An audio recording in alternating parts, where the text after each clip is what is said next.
Sebuah video memperlihatkan 10 wanita yang tengah menyanyi sekaligus bermain rebana viral di kalangan warganet.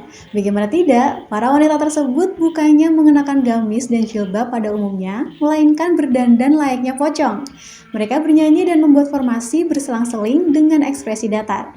Seperti pocong sungguhan, mereka bahkan merias wajah dengan warna putih dan hitam, lengkap dengan kostum yang membalut tubuh layaknya kafan.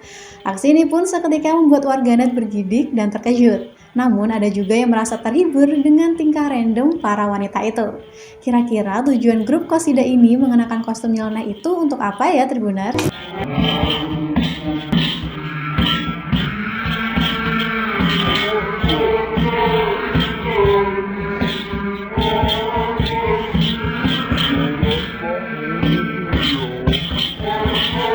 Terima kasih sudah nonton. Jangan lupa like, subscribe, dan share ya.